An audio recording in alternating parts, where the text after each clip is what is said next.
لیلی اذا سجا، محبوب تیرے چمکتے ہوئے چہرے کی بھی قسم ہو، اور جب اس کے گرد زلفیں چھا جاتی ہیں مجھے اس کی بھی قسم ہو۔ اور حضرت عبداللہ بن رواحہ نبی پاک کے صحابی ہیں، وہ فرماتے ہیں کہ حضور کوئی معجزہ نہ دکھاتے، نہ چاند توڑتے، نہ ڈوبا سورج موڑتے، نہ درختوں سے کلمہ پڑھواتے، کوئی معجزہ نہ دکھاتے، پھر بھی نبی پاک کا چہرہ اتنا خوبصورت تھا کہ لوگوں نے دیکھتے جانا تھا اور کلمہ پڑھتے جانا تھا۔ یہ حضور علیہ السلام کے ظاہری حسن کا حال تھا، لیکن اس کے باوجود اللہ کے محبوب آئینے کے سامنے کھڑے ہو کے کنگھی فرماتے تھے، تیل استعمال فرماتے تھے۔ اللہ کے محبوب علیہ السلام اپنے بالوں کے درمیان سے مانگ نکالتے تھے، آدھے بال ایک طرف ہوتے تھے، آدھے ایک طرف ہوتے تھے، اور صحابہ فرماتے ہیں کئی دفعہ حضور امامہ اتارتے تو ان بالوں کے بیچ جو خوشبو لگی ہوتی اس کا رنگ بھی ہم دیکھا کرتے۔ حضور صاف لباس پسند کرتے تھے۔ ایک شخص کو حضور نے دیکھا، اس نے میلے کچیلے کپڑے پہنے، تو حضور نے ٹھنڈی آہ بھری، فرمایا کاش یہ دھو کے کپڑے پہنتا۔ ایک شخص کو دیکھا بال بکھرے ہیں، کنگھی نہیں کی، تو حضور فرمانے لگے کاش یہ کنگھی کر لیتا۔ نفاست پسند آدمی پہ نا بوجھ بنتا ہے۔ جو آدمی، آپ کو پتہ ہے کہ امام شافعی تو فرماتے ہیں جمعے والے دن غسل کرنا واجب ہے، مت غسل نہ کرے تو جمعہ ہی نہیں ہوگا۔ اگرچہ ہمارے امام صاحب کے نزدیک سنت ہے۔ یہ سنت کب بنا؟ ایک دن نہ بہت سارے لوگ اپنے اپنے کام سے اٹھے مسجد میں آ گئے، مسجد نبوی میں۔ کوئی کسان تھا تو کھیت سے اٹھ کے آ گیا، کوئی مزدور تھا تو مزدوری سے اٹھ کے آ گیا۔ تو مسجد میں جب بہت سارے لوگ جمع ہوئے نا، تو بعض لوگوں کو دقت محسوس ہوئی، تو رسول کریم علیہ السلام نے فرمایا کتنا ہی اچھا ہو کہ تم جمعے والے دن نہا کے آیا کرو۔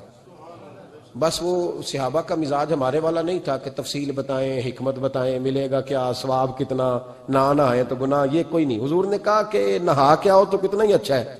پھر کسی صحابی نے کبھی بھی بغیر غسل کیے جمعہ ادا ہی نہیں کیا۔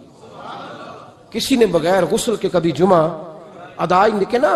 اسلام بڑا خوبصورت دین ہے۔ حضور نے فرمایا جو کچا پیاز کھائے وہ مسجد نہ آئے، پہلے مسواک کرے، دانت صاف کرے، پھر آئے۔ نبی پاک صلی اللہ علیہ وسلم نے فرمایا جو کچی مولی کھائے مسجد نہ آئے۔ مولی کھانا جائز ہے، پیاز کھانا جائز ہے، لیکن منہ سے بدبو آتی ہے۔ نبی پاک علیہ السلام کا ظاہری حسن کیا بات ہے۔ میلاد مبارکہ میں نبی پاک علیہ السلام کی جو چیز بڑی کھل کے واضح ہوتی ہے وہ رسول اللہ کا حسن و جمال ہے۔ آپ کی والدہ سیدہ طیبہ طاہرہ حضرت سیدہ آمنہ رضی اللہ تعالیٰ، اماں جی کہتی ہیں کہ میرے محبوب جب میرے بطن اقدس میں آئے تو جو تکالیف عورتوں کو ہوتی ہے مجھے ان میں سے کوئی تکلیف بھی نہیں ہوئی، اور اماں جی کہتی ہیں مجھے کبھی کوئی ثقل، کوئی بوجھ محسوس نہیں ہوا، اور فرماتی ہیں کہ جو ولادت کے وقت لوگوں کو، عورتوں کو تکلیف ہوتی ہے مجھے وہ بھی نہیں ہوئی، اور فرماتی ہیں کہ نبی کریم علیہ السلام پیدا ہوئے تو ہمیں حضور علیہ السلام کی ناف کو کاٹنا نہیں پڑا، ناف بریدہ پیدا ہوئے، ختنہ شدہ پیدا ہوئے۔ آپ کو پتہ ہے عورتیں غسل دیتی ہیں بچے کو پیدا ہونے کے بعد، لیکن میرے محبوب نے سجدہ ہی کر لیا پیدا ہوتے ہی، امتی امتی کہتے ہوئے پیدا ہوئے۔ حق نے فرمایا کہ بخشا الصلاۃ والسلام، اور پہلے سجدے پر روز ازل سے درود۔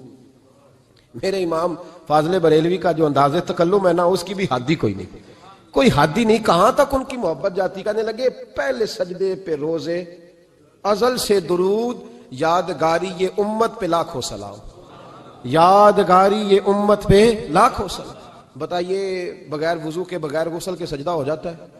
تو حضور نے سجدہ کر کے بتایا کہ اللہ نے مجھے پاک صاف پیدا کیا ہے۔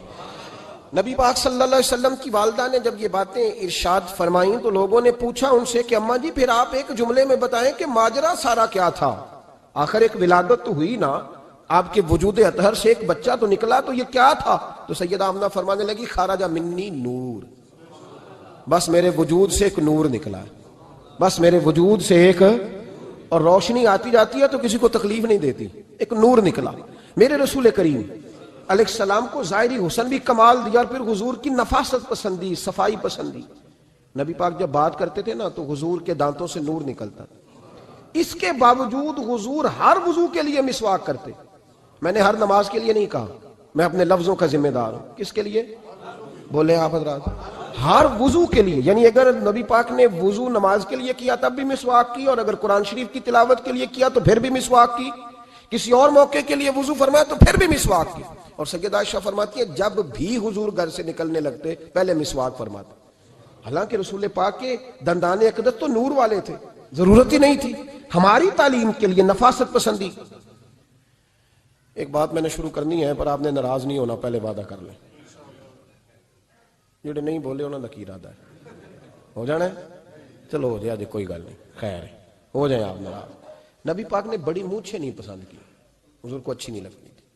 ایک بات پوچھتا ہوں آپ سے، یہ درد دل ہے میرا اور صرف سمجھانے کے لیے عرض کر رہا ہوں، کوئی تنقید نہیں، اللہ تعالیٰ مجھے نیت کا وضو عطا کرے۔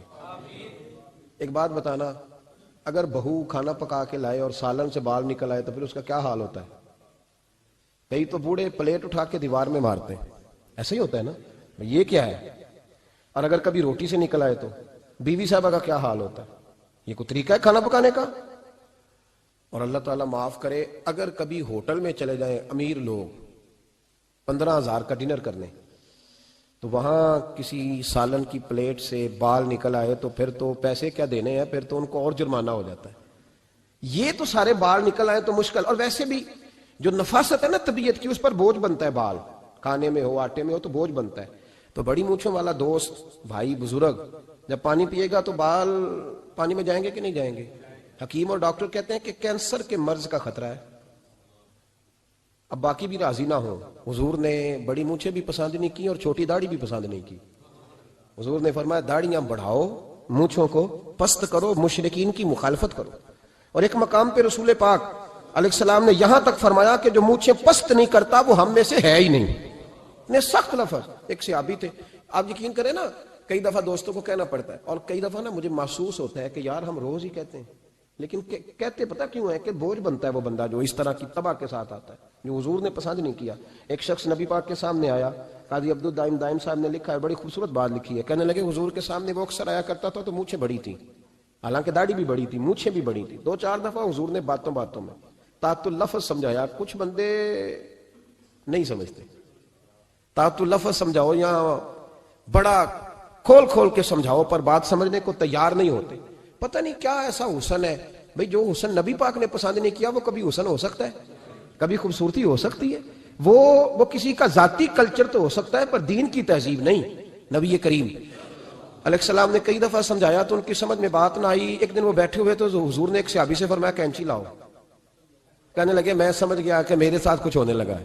ساتھ ہی حضور نے فرمایا ایک مسواک بھی لانا، کہنے لگے میں نے کہا بچت ہو گئی، میرے تو دانت صاف ہے۔ تو یہ شاید اس کی بات ہونے لگی ہے جس کے دانت بھی ٹھیک نہیں۔ دونوں چیزیں جب آ گئی نا تو حضور اٹھے اور نبی پاک نے مسواک ان کے ہونٹوں پہ رکھی، اسی سے آبی ہونٹوں کے اوپر مسواک رکھ کے تو اوپر سے حضور نے مونچھیں کاٹ دی۔ فرمایا یہ نہ ایسا کرو، یہ چیز مجھے پسند نہیں ہے۔ حضور نے نفاست پسندی کو، اب تو اللہ تعالیٰ خیر کرے ملانگا آ گئے مارکیٹ میں، ملانگ درویشی فقیری، اور ان کے پاس رش بھی زیادہ ہے، ان کے درباروں پہ بھی رش زیادہ ہے جی۔ کہتے ہیں حضرت صاحب درویش آدمی ہے، بھئی روٹی تو پورے ٹائم پہ کھاتا ہے، مونچھیں کٹوانے میں ہی درویش ہو گیا ہے، نہ بال کٹواتا ہے نہ مونچھیں کٹواتا ہے۔ یہ گرو نانک کی تعلیمات ہیں، یہ نبی پاک کی تعلیم نہیں۔ وجود کا کوئی بال نہ کٹوانا یہ سکھوں کا طریقہ ہے، مسلمانوں کا یہ انداز، یہ کدھر کی فقیری ہے؟ دین کوئی غلاظتوں والا ہے معاذ اللہ، کہ بابا کپڑے نہیں بدلتا، بابا غسل نہیں کرتا، بابا بال نہیں کٹواتا، بابا ہے پاگل ہے؟ قطعی طور پر کوئی فقیری نہیں، فقیری صرف وہ ہے جو میرے نبی نے کیا ہے صلی اللہ تعالی۔ اس منبر پر بیٹھنا فقیری ہے چونکہ حضور ہر جمعے بیٹھا کرتے تھے، مصلی پہ نماز پڑھانا فقیری ہے چونکہ حضور ہر جمعے ہر 5 نمازوں کی حضور امامت فرماتے۔ دین کی تبلیغ کرنا فقیری ہے جو میرے نبی پاک کیا کرتے، خلاف پیغمبر کسے راہ گزیر، وہ فقیری نہیں، وہ تماش بھی نہیں ہے، لوٹنے کا طریقہ ہے، اس کے علاوہ کوئی سٹائل نہیں۔ فقیری صرف وہ ہے جو رستہ میرے رسول پاک نے ہمیں عطا فرمایا، اس سے ہٹ کر کوئی فقر نہیں۔ میری بات کی سمجھ آ گئی آپ حضرات کو؟ نبی پاک علیہ الصلوۃ والسلام صاف لباس، اچھے کپڑے، اجلا انداز۔ اچھا، جو بات جہاں میں لے کے جانا چاہ رہا ہوں اس کو سمجھیں۔ ایک آدمی ظاہری طور پر بڑا خوبصورت ہو پر کپڑے میلے کچیلے پہنے، وہ بھی بندہ اچھا نہیں لگتا۔ ظاہری بھی حسن ہو، کپڑے بھی اس کے صاف ہوں، لیکن بولے سخت، باتیں ترش کرے، تلخ جملے بولے تو اس کی بھی ساری پرسنالٹی ڈیمیج ہو جاتی، ختم۔ بڑا اچھا آدمی تھا، بڑا نورانی چہرہ تھا، بڑی خوبصورتی تھی، بڑا صاف ستھرا تھا، بڑا پاکیزہ تھا، کپڑے بھی بڑے خوشبو والے پہنے ہوئے تھے، بڑے صاف ستھرے لباس میں ملبوس تھا، لیکن جب اس نے بات شروع کی اور بزرگ تھا، سفید داڑھی تھی، معاذ اللہ تعالیٰ کسی بچے کو گالی دے دی، اچھا لگتا ہے؟ مجھے بتائیں اس کے پاس بیٹھنے کو دل چاہتا ہے؟ اس کی ساری پرسنالٹی جو ہوتی ہے وہ خراب ہو جاتی ہے، شخصیت کا جو ایک بھرم ہوتا ہے وہ ٹوٹ جاتا ہے۔ ایک روایت میری نظر سے گزری اور کیا ہی انداز ہے، امام زرقانی نے لکھی، ایک صحابی ہیں حضرت ابو قرصافہ رضی اللہ تعالیٰ عنہ، حضرت ابو قرصافہ رضی اللہ تعالیٰ عنہ فرماتے ہیں میں چھوٹا تھا، میری اماں اور میری خالہ مجھے ساتھ لے گئیں، میں نے کہا کہاں جانا ہے؟ کہنے لگے آؤ نبی پاک کا کلمہ پڑھنے جانا ہے۔ پڑھیے درود شریف صلی اللہ ہو، سارے پڑھیے، پھر پڑھیے ایک دفعہ صلی اللہ تعالی علیہ۔ حضور کا ذکر ہو تو فوراً درود پڑھنا چاہیے۔ نبی کریم علیہ السلام کی بارگاہ میں نا میری خالہ اور میری اماں دونوں مجھے ساتھ لے گئیں کلمہ پڑھنے۔ کہتے ہیں جب ہم حضور کی بارگاہ میں پہنچے، کلمہ پڑھا، واپس آئے تو میری اماں اور میری خالہ آپس میں بات کرنے لگی۔ میری خالہ کہنے لگی تو نے دیکھا ہے ان کا بولنا کتنا مزیدار تھا۔ میری خالہ کہنے لگی تو نے تو وہ دیکھا لیکن وہ جو غلام آیا تھا اس کے ساتھ ان کا رویہ کتنا پیارا تھا۔ تو نے دیکھا جب وہ کھانا کھا رہے تھے تو پہلا خیال انہوں نے ہمارا کیا۔ بار بار وہ ان کا ذکر کرتی، کہتے آپس میں حضور کی شانیں بیان کرتی، میری اماں بھی میری خالہ بھی۔ بالآخر بات لمبی ہو گئی تو میری اماں بولی، کہنے لگی بس کر، ہم کتنی عظمتیں بیان کریں گے، مجھے تو 3 باتیں سمجھ میں آئی ہیں۔ کتنی؟ 3 باتیں مجھے سمجھ میں آئی ہیں۔ کہا وہ کیا؟ تو کہنے لگی ما رأینا مثل ھذا الرجل احسن وجھا ولا القى ثوبا ولا البنا کلاما۔ کہنے لگی مجھے تو 3 باتیں سمجھ میں آئی ہیں کہ نہ اتنا خوبصورت چہرے والا کوئی شخص دیکھا ہے، اور نہ اتنے صاف کپڑوں والا کو دیکھا ہے، اور نہ ہی اتنی میٹھی بولی بولنے والا کوئی دیکھا ہے۔ تینوں باتوں کی کمال ہے، ظاہری حسن بھی کمال، کپڑوں کی صفائی بھی کمال، اور رسول پاک کا بولنا بھی کمال، لب و لہجے میں مٹھاس بھی خوبصورتی والی۔ یہ اصل حسن ہے کہ ظاہراً بھی انسان بڑا منزہ ہو، باطناً بھی بڑا صاف ستھرا ہو۔ میرے رسول پاک علیہ الصلوۃ والسلام کا طریقہ مبارکہ پتہ کیا تھا؟ حضور صلی اللہ تعالیٰ علیہ وآلہ وسلم جب مسجد میں نماز پڑھ لیتے تو حضرت جعفر رضی اللہ تعالیٰ عنہ فرماتے، بخاری کی حدیث ہے، فرماتے ہیں میں مدینہ شریف میں آیا تو حضور نماز پڑھ لیتے تو صحابہ نبی پاک کے پاس آتے اور حضور کا دست مبارک پکڑ کے پہلے چومتے پھر چہروں پہ ملتے، پہلے چومتے پھر چہروں پر۔ نبی پاک کے صحابہ حضور کے قدم بھی چوما کرتے، قدموں میں جھکا کرتے تھے۔ یہ تو بھائی اس وقت پتہ چلتا ہے جب کسی سے پیار ہو جاتا ہے، جب کسی بندے سے۔ میں اکثر مثال دیا کرتا ہوں اکثر کہ کسی کا بچہ پیشاب کرے تو کہہ آتی ہے، الٹی آتی ہے، لیکن اپنا بچہ بالوں میں بھی کر دیتا ہے، پھر کوئی کہہ نہیں آتی چونکہ اپنا ہے نا، پیار ہو گیا نا۔ اب وہ کیفیت جب کسی سے محبت ہو جاتی ہے نا تو کچھ چیزیں صرف سمجھنے کی نہیں، کچھ چیزیں ایسی ہوتی ہیں جو محسوس کرنے والی ہوتی۔ اس نے کہا تھا عشق ایک ڈھونگ ہے، میں نے کہا تجھے عشق ہو خدا کرے، پھر کوئی تجھے اس سے جدا کرے، تو اسے تسبیحوں پہ پڑھا کرے، تو اسی کا نام جپا کرے، تو گلی گلی پھرا کرے، پھر میں کہوں کہ عشق ایک ڈھونگ ہے اور تو نہیں کہا کرے، پھر میں کہوں کہ عشق ایک ڈھونگ ہے اور تو۔ اس نے کہا تھا عشق ایک ڈھونگ ہے تو میں نے کہا تجھے عشق ہو خدا کرے۔ بھائی یاد رکھو جب انسان کو محبت ہوتی ہے تو پھر اس کے انداز بدل جاتے ہیں، اس کے طور طریقے تبدیل ہو جاتے ہیں۔ وہ میں اکثر ایک بات کہا کرتا ہوں، میں کہتا ہوں بچہ باہر سے برگر کھا کے آ جاتا ہے رات کو، اماں کہتی بیٹے روٹی کھا لو، کہنا تو گوبھی پکائی میں نہیں کھانی، حالانکہ برگر کھا آیا ہے، دور سے کھا آیا ہے، تو اماں اس کو کہتی ہے پھر میں سوئیاں نہ بنا دوں تھوڑی سی اپنے بیٹے کو، فٹافٹ چاول نہ تجھے ابال دوں، ساتھ میں باریک دال بنا دیتی ہوں، کہتا نہیں میری مرضی کا پکاتے ہی نہیں، میں نے نہیں کھانا۔ ایسے اب ابا جو ہے نا، ابا وہ اماں کو سمجھا رہا، کہتا چھڈ پرا، بھوک لگے گی تو آپ ہی کھا لے گا، تو نہ ایڈی ٹینشن ہے، ایویں پہ تینوں ستاندا ہے۔ اماں کیا کہتی ہے؟ کہتی نہیں مجھے نیند نہیں آ رہی، کھائے گا تو سکون آئے گا۔ اب اس کو آپ لاکھوں دلیلیں دیں کہ سیاںا بیانا ہے، بچہ نہیں ہے، 22 سال کا ہے، 24 سال کا، چھوڑ تو کیا کر رہی ہے؟ لیکن اماں کو کوئی سمجھا سکتا؟ کیوں نہیں سمجھا سکتا کہ اسے اپنے بیٹے سے پیار بڑھائے؟ وہ کیا کرے، وہ مجبور ہے، اس کے دل کی کیفیت اس طرح کی ہے کہ کوئی دنیا کی طاقت اسے سمجھا سکتی، سوال ہی نہیں پیدا ہوتا کوئی اسے سمجھا سکے۔ یہ ممکن کیسے ہو، کیسے سکتا ہے؟ یہ محبت ہے۔ میرے رسول پاک علیہ السلام کے صحابی حضرت جعفر فرماتے ہیں میں حضور کی بارگاہ میں آیا تو صحابہ کیا کرتے؟ نبی پاک کا دست مبارک پکڑتے، پہلے چومتے پھر چہرے پہ ملتے، بخاری ہے۔ فرماتے میں نے کہا یہ کیا کر رہے ہیں؟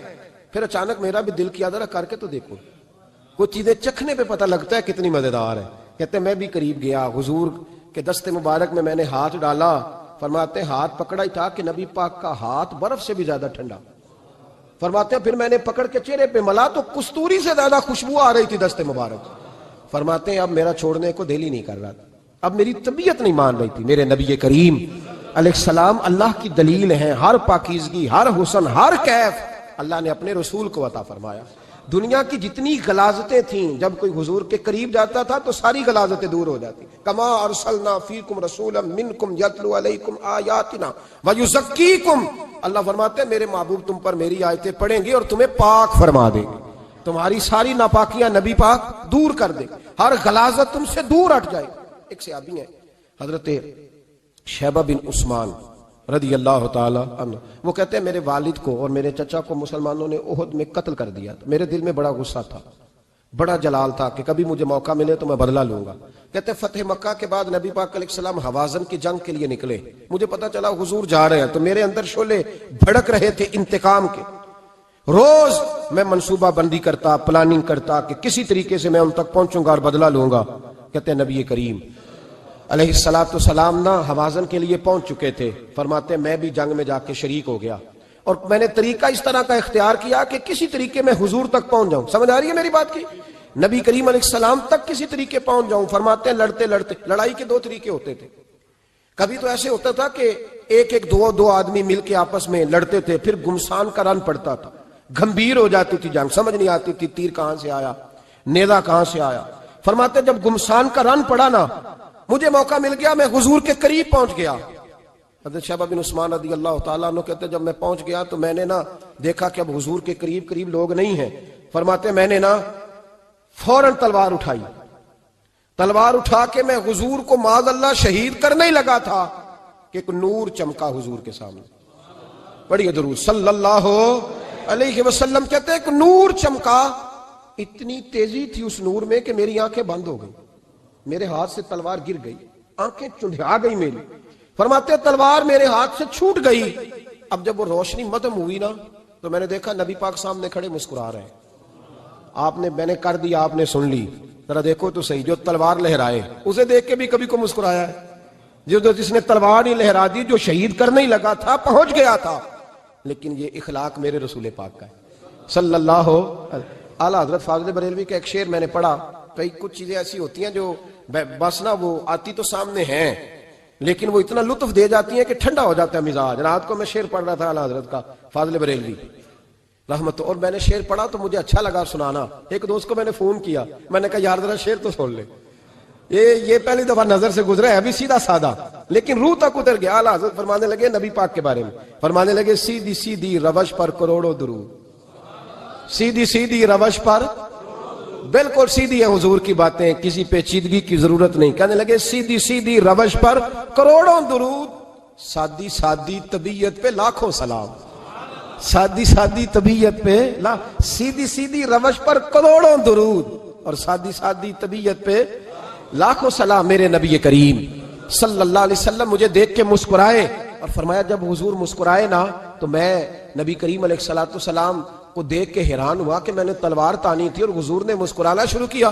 فرماتے اب حضور نے مجھے بلایا، آواز کے ساتھ نہیں بلایا، حضور نے اشارہ کیا یوں کر کے، فرمایا ادھر آؤ نا۔ فرماتے مجھے اب یہ بھی سمجھ نہیں آئی کہ کس نے مجھے اٹھا کے حضور کے قریب کر دیا۔ فرماتے میں نبی کریم کے قریب گیا تو حضور نے میرے دل پر 3 تھپکیاں دی، ایک تھپڑ ہوتا ہے ایک تھپکی ہوتی ہے، پتہ ہے نا فرق کا؟ ایک تھپڑ کو مارے تو جلال آتا ہے اور تھپکی دے تو پیار آتا ہے۔ کہتے ہیں حضور نے 3 تھپکیاں دی اور دی بھی میرے دل پر، 1 پھر 2 پھر 3۔ کہتے ہیں پہلی تھپکی دی تو میرے اندر سے کفر نکل گیا، دوسری تھپکی دی تو میرے اندر ایمان داخل ہو گیا، اور تیسری تھپکی جب نبی پاک علیہ السلام نے دی تو مجھے ہر چیز سے بڑھ کر رسول اللہ سے پیار ہو گیا، محبت ہو گئی نبی کریم سے۔ آپ فرماتے ہیں اب حضور نے نا فوراً میرے ہاتھ میں تلوار تھمائی، فرمایا پہلے تو ہمارے خلاف لڑ رہا تھا، تلوار پکڑ، اب ہماری طرف سے لڑ، تلوار پکڑ اور لڑ۔ آپ فرماتے ہیں میں اتنا لڑا کہ جو حضور کا دشمن سامنے آتا میں گلا کاٹ دیتا، جو آتا میں اس کے ٹکڑے کر دیتا۔ فرماتے ہیں پہلے میں باپ کا بدلہ لینے آیا تھا اور اب میرا یہ حال ہے کہ اگر میرا باپ بھی سامنے آئے گا تو میں اس کا بھی گلا کاٹ دوں گا، لیکن حضور کے قریب کسی کو جانے نہیں دوں گا۔ حضرت شیبہ بن عثمان کہتے ہیں جنگ ختم ہو گئی، حضور خیمے میں گئے، میں بھی گیا، اب نبی پاک لوگوں سے باتیں کر رہے ہیں، حضور لوگوں سے باتیں کر رہے ہیں، میں ایک کونے میں بیٹھا سوچ رہا ہوں کہ میں تو بدلہ لینے آیا تھا، یہ میرے ساتھ ہوا کیا؟ حضور لوگوں سے باتیں کرتے جا رہے ہیں، میں سوچتا جا رہا ہوں کہ میں تو انتقام لینے آیا، یہ کیا معاملہ ہوا؟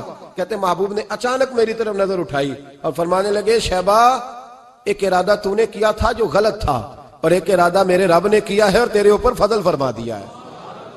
فرماتے حضور نے اب مجھ سے فرمایا کوئی خواہش ہو تو بتاؤ، مانگ لو کچھ مانگنا ہے تو۔ میں نے عرض کی یا رسول اللہ میری بخشش کی دعا کر دیں، بڑا میرا خوفناک ماضی ہے، میں اسلام کا بڑا دشمن رہا ہوں، حضور دعا کر دیں، یاد ماضی عذاب ہے یا رب، چھین لے مجھ سے حافظہ میرا، یا رسول اللہ بڑے گناہ ہیں میرے، دعا کر دیں۔ کہتے میں نے دعا کے لیے کہا اور حضور پھر دوسرے لوگوں سے باتیں کرنے لگ گئے، کبھی اس سے کبھی اس سے کبھی اس سے. میں سوچنے لگا کہ میری بات کا کوئی جواب ہی نہیں آیا.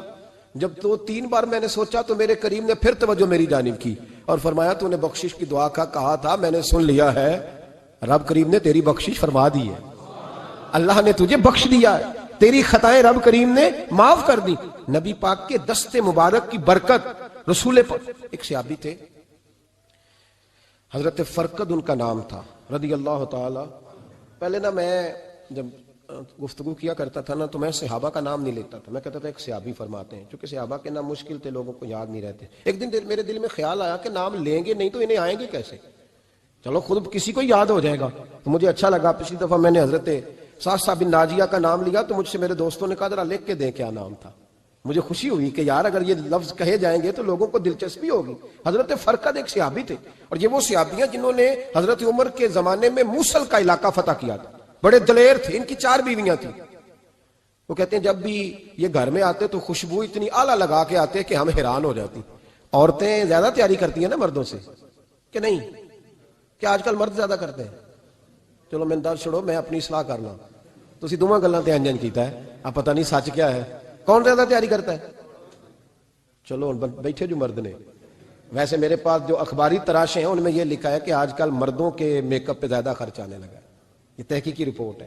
اور پاکستان میں سب سے زیادہ جو اخراجات ہیں وہ میک اپ کے سامان کے ہیں. پہلے لڑکیاں بیوٹی پارلر جاتی تھی، اب لڑکے بھی جاتے ہیں. پہلے صرف دلہن جاتی تھی، اب سارا خاندان جاتا ہے. اللہ تعالیٰ معاف کرے. اس کے باوجود بڑی غربت ہے ملک میں، پریشانی بھی بڑی ہے. اس کے علاوہ ہمیں غریبوں کا درد ہے، اس کے باوجود ہم لوگوں کی مدد کرنا چاہتے ہیں. پتہ نہیں کیا ترجمہ کیا ہم نے غریب پروری کا، کیا معنی بنایا، اللہ ہی بہتر جانتا ہے. کہ وہ چیزیں جن کی بالکل حاجت نہیں، بالکل ضرورت نہیں، ان پر لاکھوں لٹا کے کہتے ہیں وہ دیکھو بیچارے کو روٹی نہیں مل رہی. تو بھائی آپ مہربانی کرتے خالی کنگھی کر لیتے، باقی پیسے غریب کو دے دیتے. لیکن چلے معیار ہے نا ہمارا، اپنا معیار ہے، اس پر میں جاتا نہیں، بات نہیں کرتا. نبی کریم علیہ الصلوۃ والسلام کے صحابی ان کی ازواج کہتی ہیں کہ اب عورتیں زیادہ تیاری کیا کرتی تھیں، لیکن وہ جب گھر آتے نا تو اتنی خوشبو لگاتے. کہتی ہم چاروں مل کے کوشش کرنے لگی، ڈھونڈنے لگی کہ وہ خوشبو کا پتہ کریں جو یہ لگاتا ہے. ہم نے بازار سارے تلاش کر لی. عرب کے اندر آج بھی خوشبو کا بڑا شوق ہے اور بڑی مہنگی خوشبو ملتی ہے. کبھی آپ بازار جائیں، کہتی ساری خوشبوئیں لگا لی، تھک گئیں. ایک دن چاروں سوتنے مل کے بیٹھی، کہنے لگی ہم نہیں اس کا مقابلہ کر سکتے، آج پوچھ ہی لے کہاں سے خوشبو لگاتا ہے. پوچھ ہی لیتے ہیں، چلو بات ہی ختم ہو جائے، پوچھ لیں. یہ ہم جتنی مرضی آلہ لگائیں، جب یہ آ جاتا ہے نا، کچھ لوگ میرے محفل ہوتے ہیں، جہاں آ جاتے ہیں وہاں چھا جاتے ہیں. تو یہ جب آتے ہیں تو چھا ہی جاتے ہیں. کیا کریں، اس طرح کا میرے محفل ہے، کیا کریں اس کا. فرمانے لگی ایک دن چاروں سوتنوں نے مل کے ان کو بٹھا لیا. کہنے لگی بتاؤ تو صحیح خوشبو کون سی لگاتے ہو؟ کہنے لگے کوئی بھی نہیں، کبھی لگائی نہیں، آج تک نہیں لگائی. تو کہتے ہیں بیویاں کہنے لگی صحابہ تو غلط بیانی نہیں کرتے، پر آپ کیا بات کر رہے ہیں، یہ کیسے ہو سکتا ہے کہ آپ آتے ہیں تو ہم حیران ہو جاتی ہیں. فرمانے لگے جس دن کی تم لگی ہوئی ہو نا میری خوشبو کا مقابلہ کر دے، مجھے پہلے دن کا پتا ہے. تو میں نے کہا چلو زور لگا ہی لیں، دیکھ ہی لیتے ہیں کہاں تک بات جاتی ہے تمہارے پاس جتنا زور لگا لو. بہرحال میں اللہ کی قسم اٹھا کے کہتا ہوں کبھی نہیں لگائی. تو بیویاں کہنے لگی پھر بتا تو صحیح، تو ایک دلیر آدمی ہے، اور جو دلیر لوگ ہوتے ہیں وہ خوشبوؤں کے اور کپڑوں کے اور ان چیزوں میں زیادہ وقت نہیں لگاتے، ان کے تو مشن اور طرح کے ہوتے. آپ تو مجاہد قسم کے آدمی ہیں پر ہر وقت خوشبو آتی ہے. تو حضرت فرقد رو پڑے، کہنے لگے بیمار ہو گیا تھا، لاچار ہو گیا. حکیموں طبیبوں نے انکار کر دیا. وجود پر میرے آبلے نکل آئے، پھنسیاں بن گئی، ان میں پیپ بھر گئی، بیٹھ نہیں سکتا تھا، اٹھ نہیں سکتا. جب تھک گیا نا تو دروازہ رسول پہ چلا گیا. جب تھک گیا طبیبوں کا تھکایا ستایا حضور کی بارگاہ میں، کہا محبوبہ دیکھے تو صحیح میرا کیا حال. حضور ذرا دیکھ کے، چل نہیں سکتا، سو نہیں سکتا، بیٹھ نہیں سکتا، تیرے علاوہ غم کسے بتاؤں. کہتے ہیں حضور نے فرمایا 70 ڈھانپ لے، باقی سارے کپڑے اتار دے. 70 ڈھانپ لے. کہتے ہیں ٹخنوں سے لے کر ناف تک میں نے 70 ڈھانپ لی، باقی سارے کپڑے اتارے. حضور کیا کریں گے؟ فرماتے ہیں نبی پاک نے دست مبارک اٹھایا، برف سے ٹھنڈا، کستوری سے زیادہ مہکنے والا. فرماتے ہیں پورے وجود پر میرے حضور نے دست مبارک ایک دفعہ لگا دیا، اب جدھر جدھر سے گزرتا ہوں ساری دنیا خوشبو سے بھر جاتی ہے. یہ نبی پاک کا دیا ہوا نور ہے، یہ حضور کی عطا کردہ شفا ہے، یہ رسول پاک کے حسن کی خیرات ہے. ایک شاعر نے ایک فکرہ کا کمال کر دی، کہنے لگا ظلمت کو ان کے نور نے کافور کر دیا، جس پر پڑی نظر اسے بھی نور کر دیا. رسول پاک علیہ السلام کے دست خیر میں وہ برکات تھی. حضور حسن کی دو قسمیں ہوتی ہیں. ایک حسن ہوتا ہے ملمہ سازی والا، بیوٹی پارلر والا. ایک حسن ہوتا ہے باطن کا. بچے پتہ کیوں خوبصورت ہوتے ہیں؟ اس پر علماء مناطقہ نے بحث کی ہے، محدثین نے لکھا ہے. بچہ گدھے کا بھی ہو تو پیارا لگتا ہے. چھوٹا بچہ اگر اس کا رنگ بہت گورا نہ بھی ہونا، صرف چھوٹا ہو، وہ پیارا لگتا ہے، اس میں ایک جاذبیت ہوتی ہے. اس پر ہمارے مفسرین نے، محدثین نے، علماء مناطقہ نے ایک بحث کی ہے. وہ کہتے ہیں اصل بات یہ ہے کہ بچے جھوٹ نہیں بولتے، بددیانتی نہیں کرتے، دھوکہ نہیں کرتے. یہ جو اندر کی عیاریاں ہوتی ہیں نا، چہرہ بھی خطرناک کر دیتی ہیں. اور جب اندر حسن ہوتا ہے تو باہر بھی حسن ہی ہوتا ہے. بچے میں کوئی مکاری عیاری نہیں ہوتی، فساد نہیں ہوتا، نیت میں فطور نہیں ہوتا، کسی کو لوٹنے کا ارادہ نہیں، کسی کو شیشے میں اتارنے کا پروگرام نہیں بتاتا. بچہ چرب زبان نہیں ہوتا، اس کو طریقہ نہیں ہوتا، وہ لوگوں کو قائل کرنے کے ہر وقت دوڑتا نہیں، الٹی سیدھی گیمیں نہیں چلاتا. کیونکہ اندر حسن ہوتا ہے تو وہ حسن اس کے چہرے پر معصومیت بن کے آتا ہے. سمجھ آ رہی ہے میری بات کی؟ اس کی دلیل میرے رسول پاک علیہ السلام نے بخاری میں فرمایا اللہ کا ولی وہ ہے جس کا چہرہ دیکھو تو اللہ یاد آ جائے. اب یہاں یہ نہیں فرمایا گورا چٹا ہو، خوبصورت ہو، بس اس کے چہرے میں معصومیت ہوتی ہے، وہ سچا ہوتا ہے، وہ کھرا ہوتا ہے، اس کا حسن چہرے پہ آتا ہے. میرے رسول کریم علیہ السلام کا جو حسن تھا نا، وہ اندر کی صداقت کی روشنی تھی، وہ اندر کے کیف کا نور تھا جو حضور کے چہرے پر عیاں ہوتا تھا. اس لیے نبی پاک کا چہرہ جو تھا وہ آنکھیں چدھیاتا نہیں تھا، بلکہ آنکھوں کو اچھا لگتا تھا. شاہ عبد الرحیم صاحب محدث دہلوی شاہ ولی اللہ صاحب کے والد ہیں، اور ہمارے بر صغیر پاک و ہند میں جتنے بھی مسالک ہیں یہ سارے شاہ ولی اللہ صاحب کے شاگرد بنتے ہیں. وہ کہتے ہیں میرے ابا جی نے خواب دیکھا اور خواب میں انہیں رسول اللہ کا دیدار نصیب ہوا. تو نبی کریم علیہ السلام کی بارگاہ میں شاہ ولی اللہ صاحب کے ابا جی کہنے لگے حضور ایک بات بڑی اڑ گئی ہے میرے دل میں، بڑی، تو کتابوں سے جواب نہیں ملا، آج رب کریم نے موقع دیا ہے اس سوال کا جواب.